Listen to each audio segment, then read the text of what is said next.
Gloria a Dios, aleluya. Alabanzas al Señor. Bendecimos al Cristo de la gloria. Qué bueno es el Señor. Bienvenidos, hermanos, una vez más a la casa de la familia Ulmos. Con ustedes se encuentra el ministro José Ulmos. Gloria a Dios. Aleluya. Y le damos la bienvenida de parte de nuestra congregación, de parte de nuestro pastor Ramón Ortiz, de su esposa, pastora Irma Ortiz.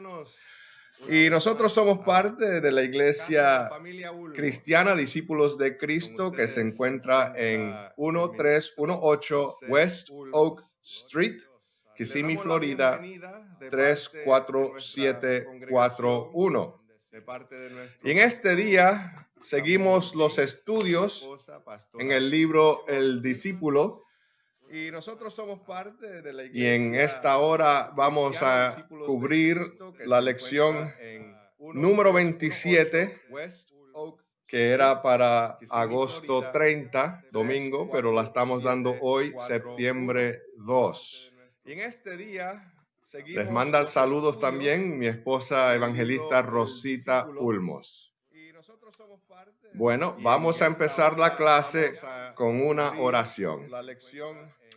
Padre, te damos gracias una vez más por esta oportunidad que tú nos das para compartir las buenas nuevas, oh Dios, de tu palabra. Espíritu Santo, te invito a que seas tú hablándonos a través de ella. Que seas tú, oh Dios, redarguyéndonos, cambiándonos, exhortándonos, transformándonos. Padre, yo te pido que abras nuestro espíritu, nuestros oídos espirituales, para que escuchemos la voz del Espíritu a través de esta clase. Y Dios mío, que no solamente la oigamos, pero que también pongamos en obra lo que aprendamos. Esto te lo pido en el nombre que es sobre todo nombre, el nombre de Jesús. Bueno, vamos a empezar aquí la lección, como le dije, la 27, hablando de la sabiduría de lo alto, que se encuentra en Santiago 3, 13 al 18, el 5, 7 al 12, y el verso principal que se encuentra en Santiago 3, 17, lee en el nombre del Padre, del Hijo y del Espíritu Santo, así. Pero la sabiduría que es de lo alto es primeramente pura, después pacífica, amable, benigna, llena de misericordia y de buenos frutos, sin incertidumbre ni hipocresía. Gloria al Señor. Pero la sabiduría que es de lo alto. Los objetivos para hoy es repasar y reafirmar lo que hemos aprendido acerca de la verdadera sabiduría. Hacer un rápido inventario de los modos en que seguimos los caminos de la sabiduría y otros en que nos apartamos de ellos, como individuos y como iglesia. Comprometernos unos con otros y todos con Dios a buscar y seguir caminos de sabiduría. Como bosquejo, vamos a cubrir 5 puntos: la sabiduría y la conducta en Santiago 3:13, la falsa sabiduría, los versos 14 al 16, la sabiduría de lo alto, versos 17 y 18, la importancia de la paciencia, 5, 7 al 11, la importancia de la integridad, el último verso 12. Como introducción, hoy vamos a estudiar Santiago, estos versos que ya nos nombramos. En Santiago 3, 13 al 18 trata una vez más acerca del contraste entre la verdadera y falsa sabiduría. Antes de Santiago 5, 7 y 12 hay primero Santiago 4, 1 al 17. que es otra serie de advertencias sobre los peligros de dejarse llevar por los pleitos, de juzgarnos unos a otros. Y luego Santiago 5, 1 al 6, cubre una advertencia muy fuerte y concreta contra los ricos que se aprovechan de su poder para explotar a los necesitados y para burlar la justicia. No estudiaremos Santiago 4, 1 al 17 ni 5, 1 al 6 en esta ocasión.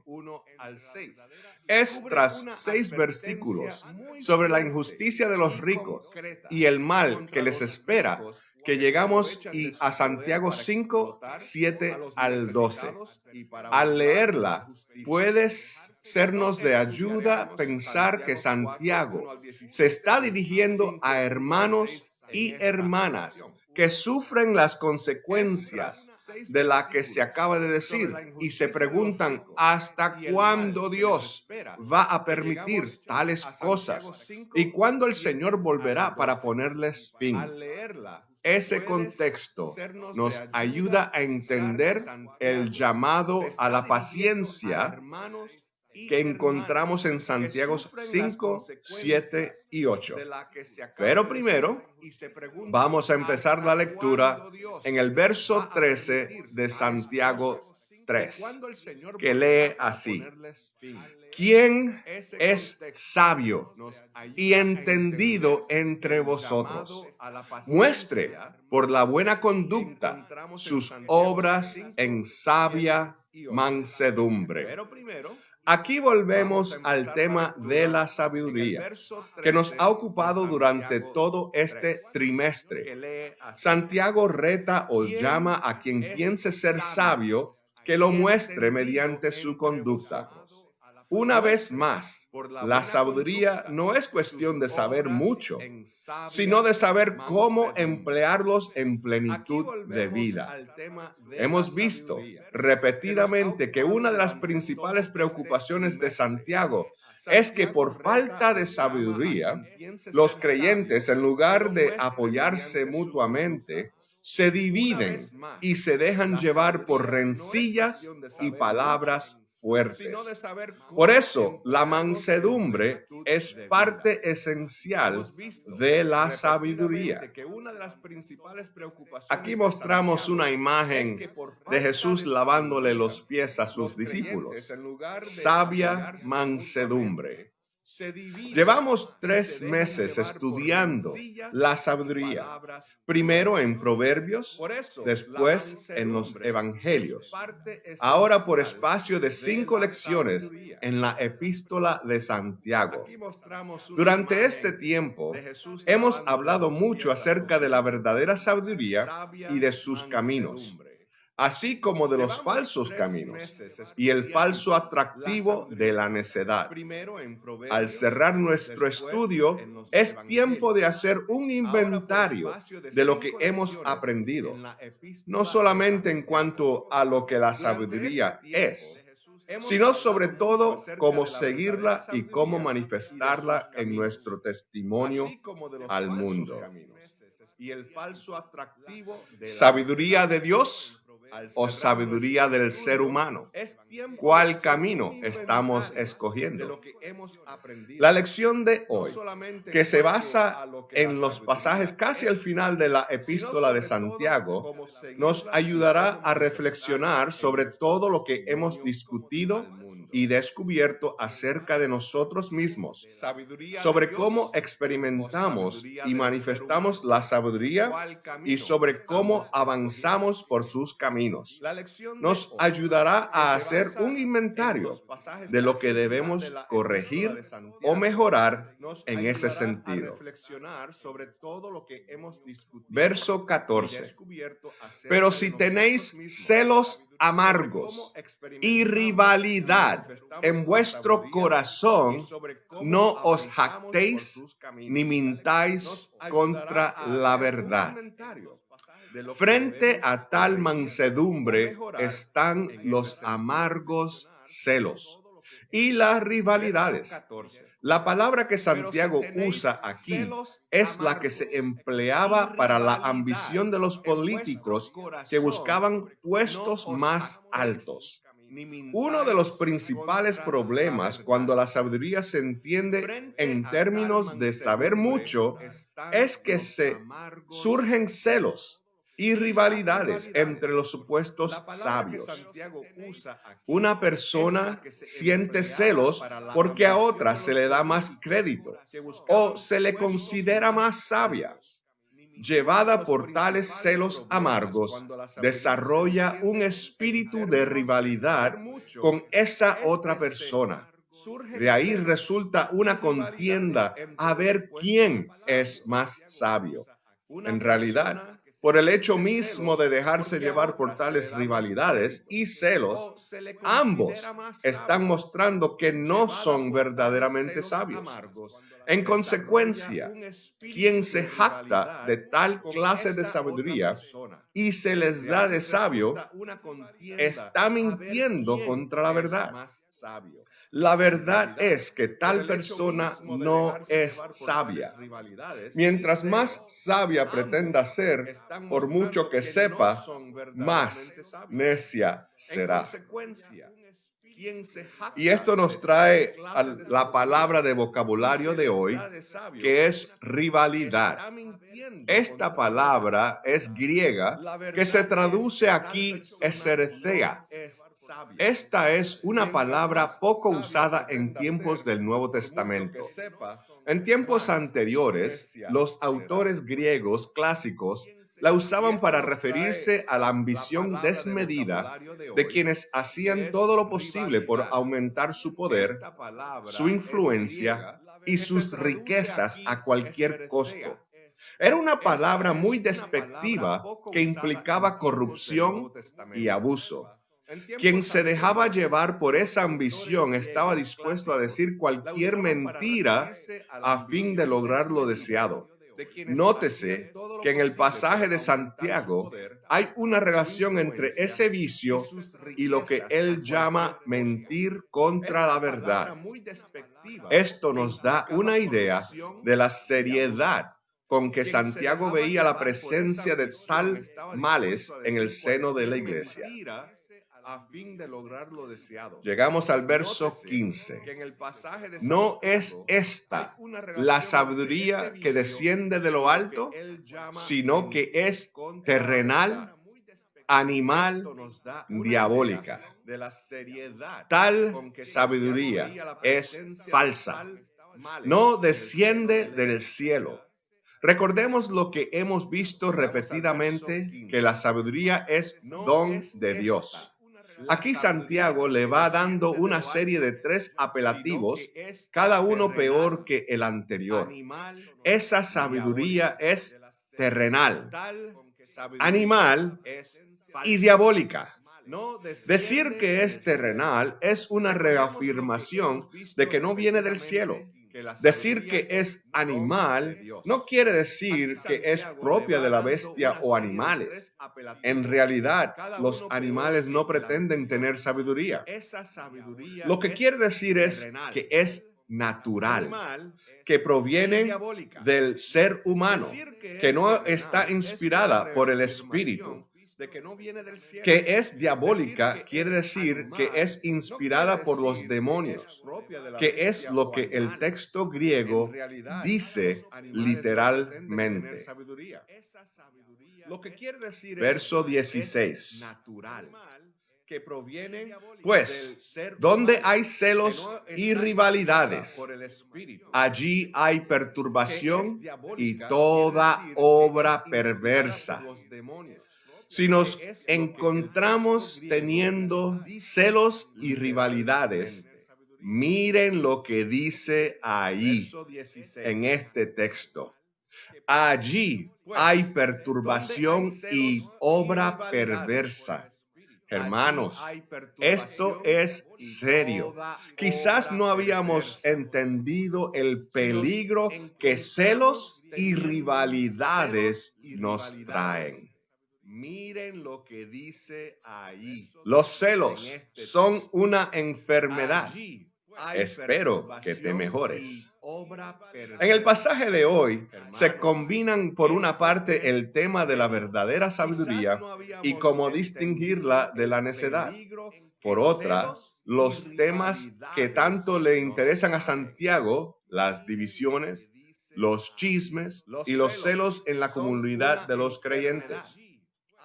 Desde nuestras primeras lecciones de este trimestre, a principios de junio, empezamos a leer y reflexionar sobre el contraste entre la sabiduría y la necedad. Necedad que frecuentemente se disfraza de sabiduría. Observamos que necedad trae contiendas, iras y disensiones. Ahora esta epístola nos muestra una vez más cómo la falsa sabiduría puede causar graves males. La envidia. ¿Por qué a ellos y no a mí? La gratitud pregunta, ¿por qué a mí sin merecerlo? En una comunidad como la iglesia, en la que se enfatiza la enseñanza y la sabiduría, es muy fácil caer en un espíritu de competencia, a ver quién es el maestro más sabio o la predicadora más elocuente. Desde antes, Santiago nos advirtió que el procurar ser maestros no siempre es bueno. Esto no quiere decir que no debemos tratar de aprender y enseñar a otros. Lo que sí quiere decir es que no debemos darnoslas de maestros porque sepamos más, ni de sabios porque se nos escuche más. Para ser verdadero maestro o maestra de la palabra de Dios, no basta con saber mucha Biblia. Hay quien sabe la Biblia de memoria y emplea ese conocimiento para juzgar a los demás o para que todos vean que es más santo que los demás. Es posible saber mucha Biblia y no ser sabio. El ejemplo primordial que tenemos de esto es el mismo enemigo, que en el ayuno de 40 días de Jesús en el desierto lo tentó citando ¿qué? La misma palabra, la Biblia. El enemigo conoce la Biblia, pero él no la supo usar. Nosotros, queda en nosotros, no solamente escudriñar las escrituras, pero de ellas aprender y aplicar lo que aprendemos. Esto no quiere decir que el conocimiento no sea importante. La fe cristiana se fundamenta en una serie de hechos de los que no sabríamos si alguien no nos los enseñara.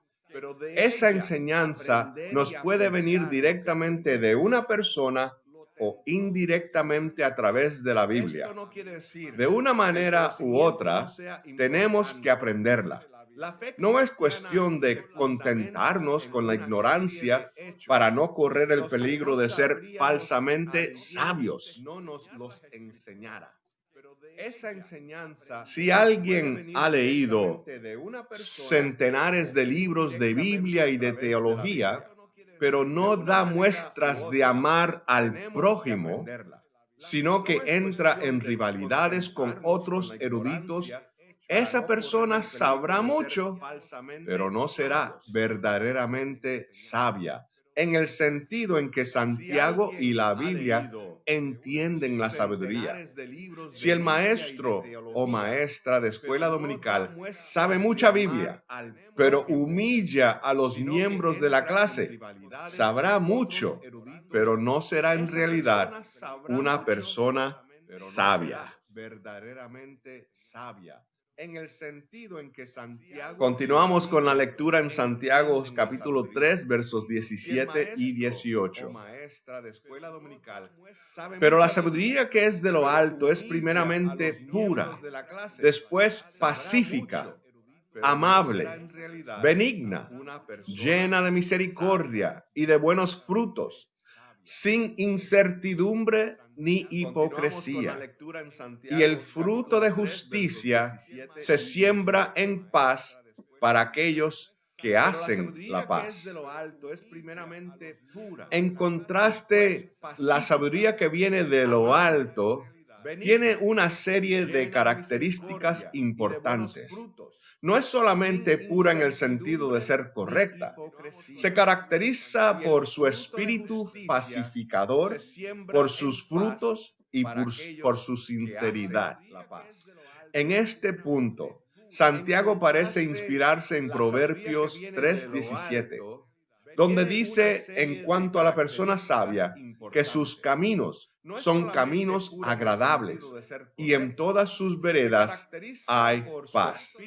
Para Santiago, cualquier supuesta sabiduría que no lleve a la paz, sino que se manifieste en celos, contiendas y rencillas, es falsa sabiduría. En cuanto a la persona sabia, que sus caminos son caminos agradables. Antes decían en las escuelas que la letra con sangre entra, con lo que se quería decir que la mejor manera de llevar a un estudiante a aprender era castigarle si no lo hacía. Lo de la sangre se tomaba bastante literalmente, con castigos físicos para el alumno que no supiera la lección del día. Hoy sabemos que no es así. En las escuelas se buscan modos de interesar a los alumnos, de intrigarles, de fomentar su curiosidad y todo para que quieran aprender. Ya desde mucho antes, Santiago sabía que la verdadera sabiduría no entra a la fuerza. La verdadera sabiduría se les comunica a otras personas practicándola.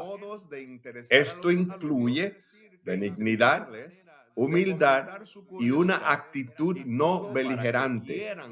No solamente se enseña de ese modo, se aprende, puesto que para adquirir la sabiduría hay que seguir caminos de amor, paz, justicia y benignidad. ¿Y cuántos dan un gloria a Dios que no se usa esa regla para darnos cuando no aprendemos la lección? Aleluya.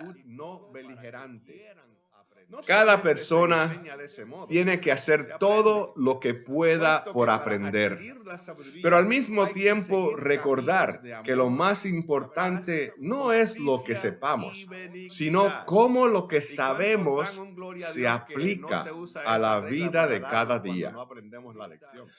Esta tiene que ser el objetivo tanto de la persona recién llegada a la iglesia como del predicador o el teólogo de fama mundial. Según Santiago, si ese predicador o ese teólogo se dejan llevar por celos o envidias, o si tienen una ambición semejante a los de los políticos que buscan puestos, se volverán falsos maestros, o quizás mejor dicho, verdaderos maestros de falsa sabiduría. Según Santiago, la verdadera sabiduría, la que todos y todas debemos aprender y enseñar, no es solamente pura, es benigna, pacífica, amable, llena de misericordia y procuradora de paz. La verdadera sabiduría, al tiempo que busca saber, busca sobre todo vivir, manifestarse en una vida llena de frutos de paz y de justicia. Esa tiene que ser nuestra meta cuando buscamos sabiduría. Verso 7, la primera parte. Por tanto, hermanos, tened paciencia hasta la venida del Señor. Se acerca el final de la carta. El deseo de Santiago de alcanzar y conmover a sus lectores se manifiesta en que repetidamente se dirige a ellos con su apelativo favorito de hermanos. Esto se ve no solo en este versículo, sino dos veces más en el pasaje que estudiamos hoy, versos 9 y 12. Para terminar la carta, toda con una última apelación a los hermanos. Verso 19 de capítulo 5. En este verso, Santiago vuelve sobre el tema de la paciencia, que aparece al principio mismo de la carta en Santiago 1, verso 3. Allí se exhorta a los lectores a tener paciencia en medio de las pruebas y tribulaciones. Aquí parece ser otra cosa. Se trata de tener paciencia respecto a la venida del Señor. Si leemos este versículo a la luz de lo que le precede, vemos que se trata de tener paciencia en medio de las dificultades. Los primeros 6 versículos de este capítulo 5 contienen palabras bien fuertes contra los ricos que roban el jornal de sus trabajadores. Viven para sus propios deleites y practican la injusticia. Vemos que se trata de tener paciencia. Todas esas palabras van precedidas de un llamado a esos ricos a llorar por las miserias que les vendrán en el juicio final. Ahora en el versículo 7, Santiago se dirige no a los ricos, sino a los hermanos, entre quienes aparentemente muchos sufren las injusticias que acaba de describir y que tendrán su punto final al retorno del Señor. Cuando estos que ahora sufren serán vindicados. Al aconsejar paciencia hasta esa venida, Santiago no les está diciendo únicamente que no se preocupen si esa venida se demora en lo que el Señor viene. Deben ver las condiciones existentes como parte de las pruebas a que se refirió al principio de la carta, que aunque dolorosas, sirven para fomentar la paciencia. Verso 7, segunda parte, y el verso 8. Mirad cómo el labrador espera el precioso fruto de la tierra, aguardando con paciencia hasta que reciba la lluvia temprana y la tardía. Tened también vosotros paciencia y afirmad vuestros corazones, porque la venida del Señor se acerca. Una vez más, Santiago emplea experiencias de la vida común para ilustrar o explicar lo que dice. En este caso, les dice a sus lectores que en la condición presente, en lo que esperan la venida del Señor para librarles de sus tribulaciones, han de ser como quien siembra un campo y tiene que esperar pacientemente hasta el tiempo de la cosecha. Ese sembrador no puede adelantar la cosecha por mucho que lo desee. Tiene que esperar hasta que esté lista, lo cual contradice a quienes hoy dicen que si hacemos esto o hacemos lo otro, el Señor vendrá más pronto. Pero hermanos, no es así. El Señor va a venir, pero solamente Él sabe cuándo viene. Leemos el verso 8 una vez más. Pero tened también vosotros paciencia y afirmad vuestros corazones, porque la venida del Señor se acerca. Él está a las puertas. Él está por sonar esa trompeta. Esperamos que Él nos encuentre haciendo lo bueno y recto delante de Él, porque Él viene, hermanos, y tenemos que estar preparados para esa venida. Que Él nos encuentre haciendo la voluntad de Él, que no nos encuentre dormido espiritualmente, que no nos encuentre distraídos en los afanes de la vida, pero que nos encuentre buscando su rostro, porque Él ha de venir como un ladrón en la noche, en cual no sabemos qué momento vendrá, pero tenemos que estar listos para ese momento. Por eso buscamos la sabiduría de Dios, que es el comienzo de el temor a Jehová es el comienzo de la sabiduría del Señor. Que el Señor nos ayude a buscar sabiamente al Señor con todo el corazón. Verso 9, aleluya.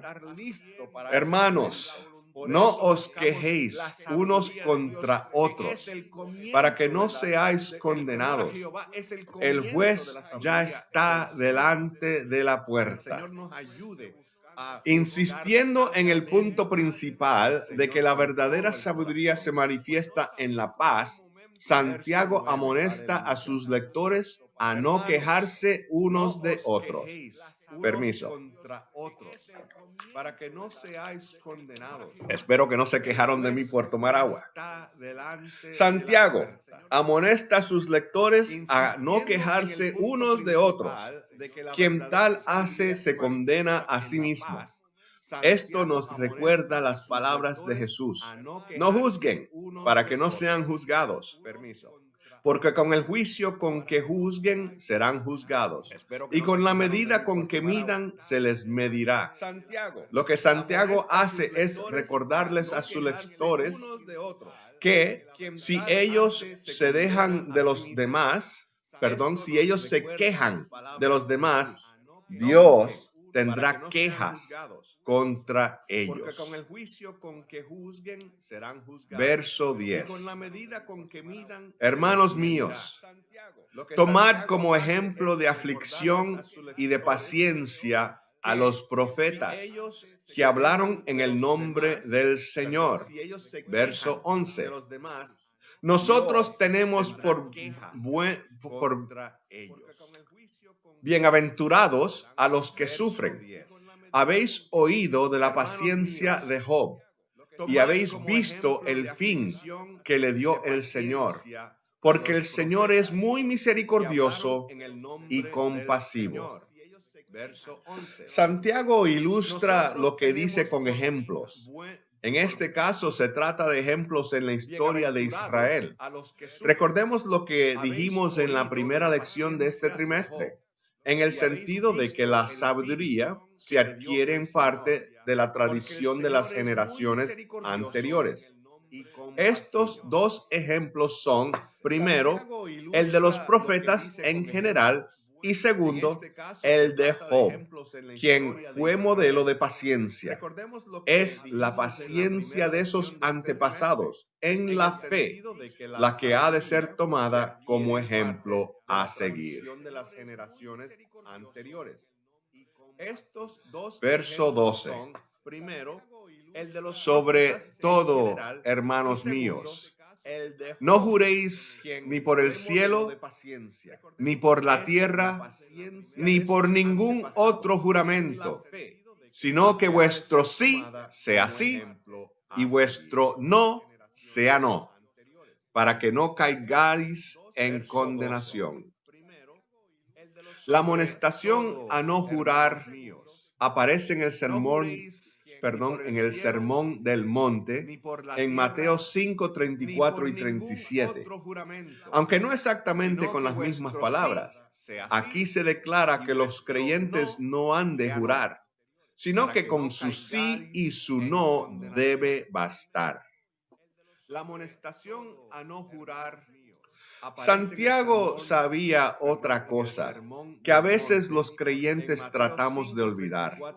La vida en la sociedad que nos rodea no es fácil. Estamos como Daniel en el foso de los leones.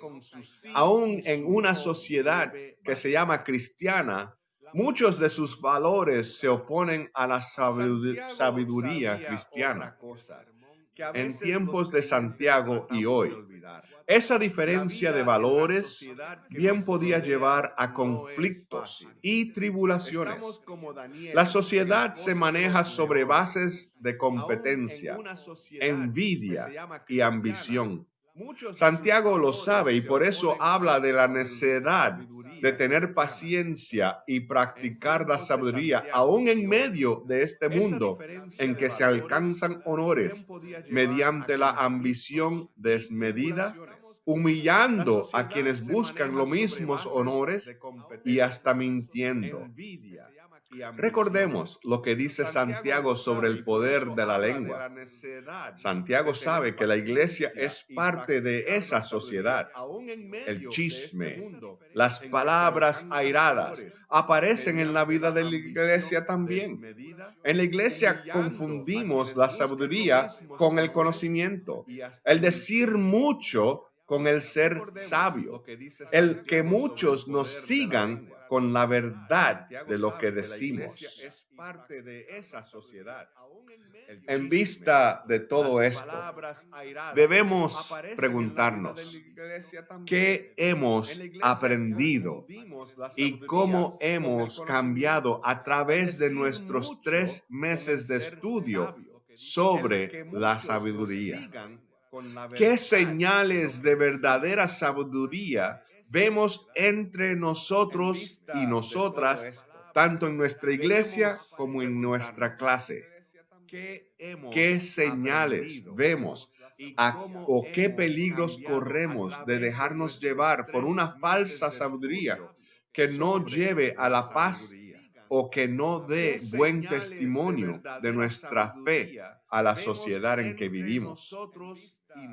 ¿Qué pasos debemos dar o qué cosas debemos corregir para avanzar por los caminos de la sabiduría? Les dejo estas preguntas para reflexión individual. Y empezamos a concluir dando un resumen. La lección de hoy es resumen y conclusión de todo lo que hemos estudiado y discutido durante este trimestre acerca de la sabiduría, particularmente de lo que hemos estudiado durante este mes sobre la epístola de Santiago. Por esa razón, lo que conviene aquí no es un resumen de esta lección particular, sino un resumen del trimestre entero, durante el cual hemos visto que la sabiduría no es mero conocimiento, sino todo un modo de vida. Que la sabiduría se aprende mediante una larga tradición de creyentes que la han buscado y practicado, que frecuentemente los caminos de necedad parecen más atractivos que los de la sabiduría, que en la comunidad de creyentes la sabiduría se manifiesta en modos muy concretos. No darle lugar a las malas lenguas, evitar iras, disensiones y divisiones, practicar la paciencia, responder a las necesidades de quienes sufren, confiar en Dios, quien tendrá la última palabra. Y voy a leer esto una vez más. Que en la comunidad de creyentes la sabiduría se manifieste en modos muy concretos, muy sólidos. No darles lugares a las malas lenguas. Si no tiene nada bueno que decir, mejor silencio. Evitar iras, disensiones y divisiones. Y póngalo prácticamente cuando esté manejando. Ouch. Practicar la paciencia, aleluya. El que te acaba de cortar en esa carretera, aleluya. Bendice a esa persona, Padre. Responder a las necesidades de quienes sufren. Confiar en Dios, quien tendrá la última palabra. La paciencia, aleluya. Bueno, hermanos, hemos llegado a la oración que me gustaría que la leyéramos juntos. Voy a contar a 3 para que al terminar el 3 leamos la oración juntos.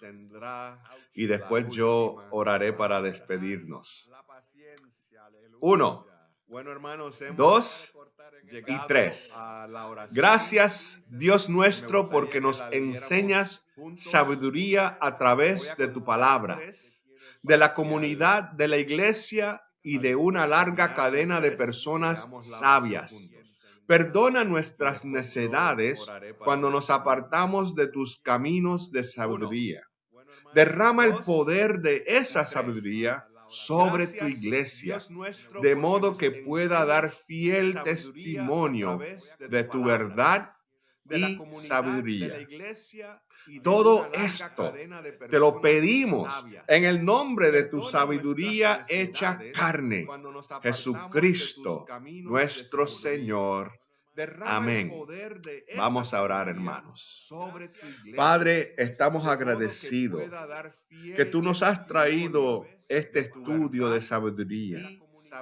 Pero, Señor, no haría el efecto que tú quieras hacer en nosotros si no practicamos esa sabiduría que nos has impartido. Ayúdanos a fijar nuestra mirada en ti, Dios, para que tú, oh Dios, por tu palabra nos guíes en el camino de sabiduría, para que crezcamos en el temor a Jehová, para que hagamos decisiones sabias. Guárdanos de decisiones necias. Cuídanos, oh Dios, de cosas que apartan de nosotros tu presencia, Padre. Guárdanos, oh Dios, de alejarnos de ti. Ayúdanos a tener sed de justicia, a buscar el rostro tuyo, Padre. Fuera de tiempo aún, Jesús. Padre, yo presento a la congregación. Pido por tu iglesia, Señor, ese remanente fiel, Jehová, a cual tú has dicho que vienes a buscar. Ayúdanos, oh Dios, a permanecer hasta el fin. Oh Jehová, ayúdanos a caminar humildemente delante de ti, Señor, reconociendo que sin ti no hay vida, sin ti no hay esperanza, solamente en ti está la vida, solamente en ti, oh Dios, podemos ni aún respirar. Pido, Padre, por esos que están afligidos en la congregación, no importa si sea físicamente o mentalmente, emocionalmente, pido que tú, oh Dios, seas el sanador de nuestros cuerpos, de nuestra alma. Señor, mira a las personas que están sin trabajo. Te pedimos que tú abras el camino para que ellos encuentren esos trabajos que ya tú tienes para ellos, oh Dios. Glorifícate en esto, Jesús. Esto, Padre, te lo pedimos en el nombre tuyo, Jesús, el nombre que es sobre todo nombre. Y pedimos esto, Padre, para tu gloria y tu honra. Y el pueblo que va para el cielo dice, amén. Buenos hermanos, hasta aquí mi parte. Me he gozado con este estudio. Me he gozado que podemos estar juntos a través de este sistema virtual y que el Señor les continúe bendiciendo. Hasta la próxima. Shalom. Buenos hermanos, hasta aquí mi parte. Me he gozado con este estudio. Me he gozado que podemos estar juntos a través de este sistema virtual y que el Señor les continúe bendiciendo. Hasta la próxima. Shalom.